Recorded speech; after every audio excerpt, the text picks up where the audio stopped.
안녕하세요, 입질의 추억입니다. 오늘은 제가 개인적으로는 절대로 먹지 않는 횟감에 대해서 소개를 해드릴까 하는데요. 사실 이 얘기를 하기가 조심스러운 게 분명히 이런 횟감 수입 유통하는 업체가 있을 것이고 또 판매하는 판매처를 비롯해서 식당, 가게가 있을 것이거든요. 그런데 그들조차도 입에 대게 일거린다면 여러분 어떻겠습니까? 그렇다면 얘기가 좀 달라지겠죠. 그게 두 가지 이유에서입니다. 첫 번째는 위생상 또는 안전상의 이유로 꺼리게 되는 횟감이 있고요. 두 번째는요, 그냥 맛이 없어서.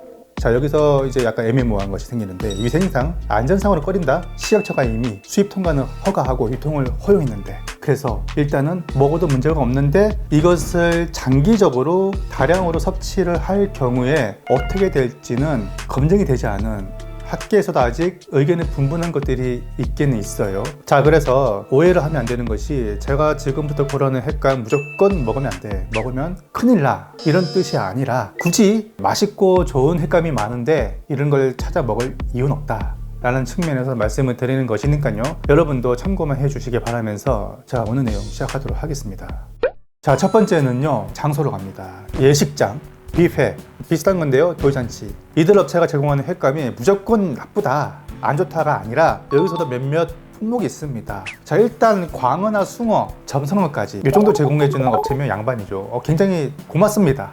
그런데 틸라피아, 판가시우스 맥이 굉장히 생소하죠? 참치회, 굉장히 익숙한 이름입니다. 바라문디, 이건 모르겠어요. 문제는요, 이들 업체에서 초밥이나 횟감을 고르는 코너에 쭉 보면은 원산지는 물론이고 어종도 표기 안 하는 업체가 태반입니다. 뭔지도 모르고 우리는 그거를 그냥 먹게 되는 거죠. 있으니까요. 대부분이 수입산 횟감을 사용하는데 수입산이 문제가 아니라 이들 횟감의 과거의 이력을 보면은 안전성, 위생적으로 크게 문제가 됐던 그런 이슈가 있었던 횟감들, 지금 어떻게 되어 있는지 전혀 지금 검증이 되어 있지 않은 그런 것들입니다.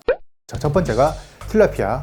예, 틸라피아 국내에서는 역돔이라고 합니다. 힘 역자를 쓴 건데요. 이게 원래 태생은 아프리카산 민물고기. 여기 식용으로서 인기가 많아요. 그래서 동남아시아를 비롯해서 대만, 심지어 우리나라까지 양식을 하고 있다는 겁니다. 특히 우리나라에서 유통이 되고 있는 이 횟감용 틸라피아는 대만에서 양식으로 길러진 냉동 필렛을 그냥 이렇게 포장지에 딱 뜯어다가 그냥 썰어서 내는 건데, 옛날에 한 10년 됐을까요? 그때 이제 대만에서 기르는 그 양식장 일부는 오폐수도 이제 흘러 들어가면서 양식장의 위생적인 요 환경이 크게 논란이 된 적이 있었죠. 그러다 보니까 국내에서 그게 대장균이 검출된 사례가 있었어요. 먹고 배탈이 난 사례도 있었고, 물론 이제 조리하는 과정에서 2차 오염이 발생될 수도 있기 때문에 꼭 틸라피아에만 문제가 있다 이렇게 볼 수는 없는데, 하여튼 다양한 원인, 다양한 이유에서 여기에 안전성, 위생상의 문제가 좀 있었다. 굳이 그걸 제가 먹을 리는 없겠죠. 하지만 예외가 있습니다. 우리나라 하천에도 지금 틸라피아가 서식하고 있어요. 낚시꾼들이 낚시 잡습니다. 특히 충청도 같은 내륙 지방에서는요, 횟감용으로 7수에서 틸라피아를 양식하고 있습니다. 그리고 그 근처에는 어김없이 역돔 횟집이 있어요. 근처 양식장에서 길러진 틸라피아를 썰어가지고 횟감으로 제공하고 또 매운탕으로도 판매하는 식당인데, 이거는 예외입니다. 이거는 굉장히 깨끗한 물에서 길러진 아주 좋은 틸라피아. 그래서 전혀 문제가 없음을 말씀드립니다. 자, 두 번째는 베트남에서 온 겁니다. 판가시우스 맥이 짜오프라이 유역이나 메콩강 유역 하구에 양식장이 있어요. 거기에 이제 대량으로 민물 대형 맥입니다. 거기서 이제 바사핏이라고 하는데요, 그거를 길러서 또 전 세계적으로 수출하고 자국용으로도 쓰입니다. 틸라피아도 그렇고 판가시우스도 그렇지만 대부분 나라에서는요, 다 가열조리, 튀기고 굽고 이렇게 먹지 우리나라처럼 이렇게 회로 먹지는 않아요. 물론 이제 해외 문화가 발달해서이기도 하지만 예식장이나 이 저렴한 식재료의 확보가 필요한 그런 업체에서는 이런 횟감들을 선호한단 말이죠. 민물고기고 양식이고 수입이고 냉동이고 그래서 회로 먹으면 안 된다? 그건 아니죠. 근데 문제는 이제 위생적으로 문제가 된 이슈가 있었기 때문입니다. 판가시우스 맥 같은 경우는 최대 수출국이었던 유럽 쪽 국가, 이탈리아, 러시아, 그리고 브라질까지 이쪽 국가에서 크게 한번 반품한 사례가 있었습니다. 왜? 리스테리아균이 검출됐기 때문이죠. 게다가 양식이 이루어지는 그 강 하구에 많은 오염물질이 쌓이고 사료가 많이 투입이 되니까요, 또 그 근처의 공장 오폐수도 같이 흘러 들어가는 상황에서 수은이나 납 같은 중금속 우려가 벌어지는 건데, 실제로 중금속 검출이 있었던 그런 어종이기도 합니다. 그거는 이제 뭐 조리하고 튀겨 먹어도 사라지지 않는 것인데 가뜩이나 우리는 또 그걸 회로 먹으니까요. 이 판가시우스 메기는 제가 옛날에 틸라피아와 같이 묶어서 여러 차례 제가 칼럼을 썼고 방송에도 많이 제가 어필을 했거든요. 더욱의 문제는 뭐냐면 지금도 제가 검색을 해봤어요. 틸라피아를 도미회 또는 도미살이라는 이름으로 여전히 지금 쇼핑몰에서 판매가 되고 있고, 판가시우스 메기는 이 자체가 이름이 좀 생소하다 보니까 천메기살이라는 이름으로 지금 온라인 쇼핑몰에서 판매가 되고 있더라고요. 그거 제가 지난 몇 년 동안 여러 번 지적을 했는데 아직까지도 이게 고쳐지지 않고 있어요. 틸라피아를 자꾸 이 도미회, 도미살 이렇게 판매를 하게 되면 사람들이 이게 진짜 도미인 줄 알고 참도미인 줄 알고 자꾸 헷갈리게 되는 거죠. 실제로 둔갑한 사례도 있습니다. 이거를 악용해서요. 이런 것들은 좀 하루빨리 수정이 됐으면 하는 바람입니다. 판가시우스 메기 같은 경우는 중금속에 리스테리아균에 발암물질까지 나온 전례가 있는데 지금 이제 우리나라도 수입되고 있는 것은 얼마나 무해하고 안전한지 잘 모르겠어요. 물론 이제 식약처가 알아서 그 수입 식품 검사를 다 합니다. 일일이는 못하죠. 샘플만 검사하죠. 그렇게 해서 문제가 없으면 이제 유통하는 그런 식인 것 같은데, 아무쪼록 우리 국민들이 좀 안심하고 먹을 수 있게 투명하게 검사 절차라든지 검사 결과를 디테일하게 좀 공개가 됐으면 하는 바람이 있고, 제가 예전에 이제 틸라피아랑 판가시우스 메기를 먹어봤는데 정말로요 토할 정도로 역합니다.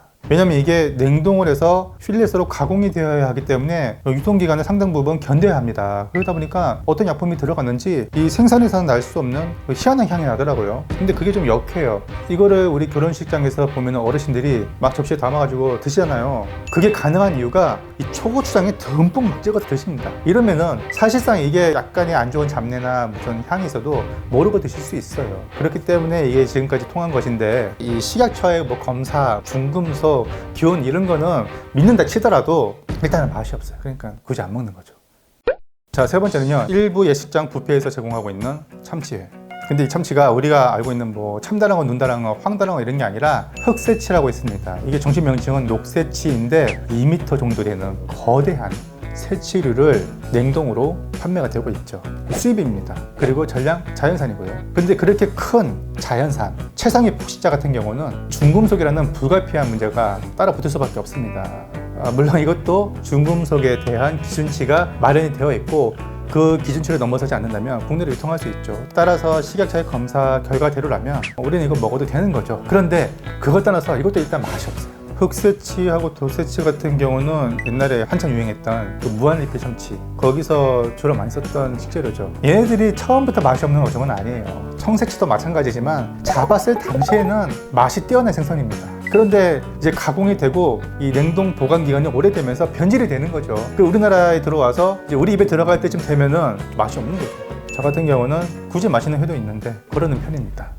자, 네 번째가 바라문디. 이것도 생소하죠. 보통 오스트레일리아, 호주나 동남아 쪽 강과 바다가 만나는 기슭에 서식하는 농어랑 비슷하게 생겼어요. 한 1m 이상 큽니다. 위생상의 문제 뭐 이런 것보다도 얘네도 잡혔을 당시에는 싱싱하고 맛있죠. 특히 서구권에서는 스테이크나 이쪽 구이용으로 굉장히 고급 어종을 칩니다. 그런데 이게 이제 수입이 되고 오랫동안 냉동이 되고 그러다 보면 변질이 되고 무엇보다 맛이 없어요. 사실 사람들이 이게 바라문디군 하면서 먹는 사람 거의 없잖아요. 표시도 안 합니다, 제대로. 근데 가끔가다 이제 표시하는 것도 있더라고요. 표기하면은 그나마 양반이라고 생각해요. 제가 절대로 먹지 않는 횟감, 이번에도 장소가 들어갑니다. 선술집, 이자카야라고 하잖아요. 그리고 일부 횟집, 여기서 또 제공하는 회덮밥, 회무침. 물론 이제 뭐 치케다시라고 해서 회무침이 이렇게 요만큼 이렇게 나오잖아요. 이거는 뭐 약간 서비스 개념을 주는 거기 때문에 고맙게 먹으면 될 일이긴 한데, 내가 만약에 뭐 12,000원씩 내 돈 주고 먹는 이 회덮밥 같은 경우는 조금 얘기가 다릅니다. 여기 들어가는 회가 뭐냐, 이제 숭어나 광어 이런 거 넣어주면은 양반이죠. 정성어도 고맙습니다. 이제 회덮밥용으로 냉동 생선회가 많이 나와요. 업소용으로요. 깍둑썰기로 나옵니다. 주로 뭐가 나오냐, 놀라지 마세요. 상어. 청상아리 블럭을 이렇게 깍둑썰기로 해서 냉동식품으로 나오고, 그 다음에 아까 제가 거론했던 흑새치, 도새치, 이걸 이제 참치회덮밥이라고 판매가 되고 있는데 참치가 아니죠, 사실은.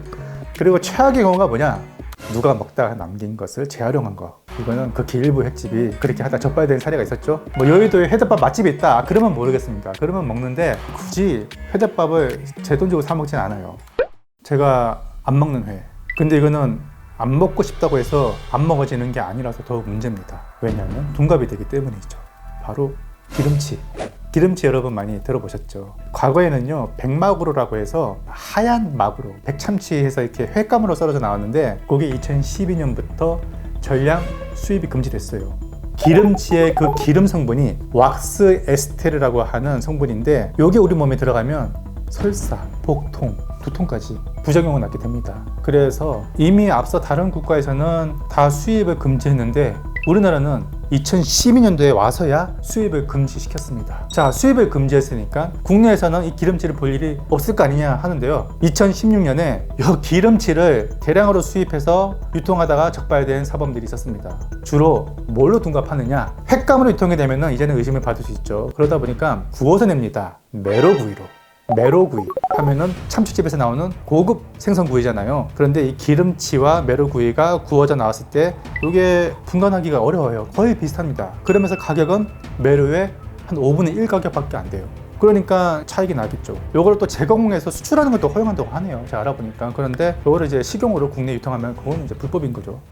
자, 마지막입니다. 이건 안 먹죠, 그냥. 안 먹는 횟감. 요거는요, 위생상으로는 일단은 문제가 없어요. 항생제 오남용이 문제가 될 것 같긴 한데 아직까지는 없을 것 같고, 또 하나는 맛? 이거는 다분히 주관적인 취향이기 때문에 누군가에는 맛이 있을 수 있습니다. 그리고 사실 제가 먹어봤더니 맛이 그렇게 떨어지지도 않았어요. 하지만 저는 속된 말로 괘씸죄로 안 먹습니다. 그게 바로 뭐냐? 큰 민어입니다. 커다란 민어를 말하는 게 아니라 큰 민어라는 세 글자를 가진 이게 공식 표준명입니다. 이 민어는요, 우리가 여름 보양식 민어로 알고 있는 그 어종이 아니라 그것과 사촌관계에 있는 유사 어종입니다. 우리나라 해역에는 서식하지 않은 외래종이죠. 일본 아주 남부 아열대 지방에서 서식하고 있지만 최근에 중국이 한국에서 민어가 인기더라 그래 해서 이 씨앗을 가지고 와서 대량으로 양식하게 됩니다. 그리고 이렇게 양식한 큰 민어를 우리나라로 수출하게 되죠. 자, 그런데 문제는 뭐냐? 민어하고 큰 민어는 엄연히 종이 다른데 우리나라 이 수입을 하는 관련 부처에서 중국에서 들어오는 큰 민어를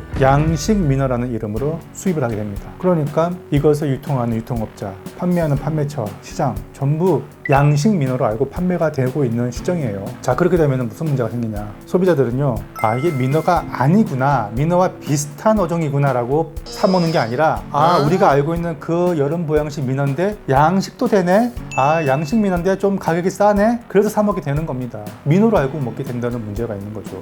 요거는 수입 수산물을 통관하는 이 관련 부처에서 요 이름을 명확하게 해서 수입 유통을 선도할 필요가 있는 건데 아직까지도 이게 양식 민어라는 이름으로 수입 통관되고 있다. 이 부분은 조속히 시정돼야 한다고 생각합니다. 지금 민어철이 오고 있습니다. 만약에 여러분이 여름 보양식 민어회를 제대로 한번 드시고 싶다 해서 시장에 갔는데 수조에 할민어가 있다. 그거는 90% 이상 중국에서 들어온 양식 큰 민어입니다. 진짜 민어는요, 현재 국산밖에 없어요. 국산 양식 민어도 있습니다. 그거는 대부분 이마트 같은 대형마트로만 납품이 되고 있고요. 자연산 민어는 활민어가 들어오는데 대부분 뒤집어져 있어요. 왜냐면 불에가 부풀러서 숨만 꿈뻑꿈뻑 쉬고 있습니다. 그게 제대로 된 민어지 막 팔팔하게 막 이렇게 돌아다니고 하는 것은 중국에서 들어온 큰 민어라는 어종이라는 것, 이 부분을 참고하시고, 자, 이 민어와 이 양식 큰 민어의 차이점에 대해서 궁금하신 분들은 제가 여기 상단에다 링크 띄워드릴 테니까요, 요거를 꼭 참고해 주시길 바랍니다. 오늘 영상은 여기까지 할게요. 감사합니다. 구독과 좋아요를 눌러주세요.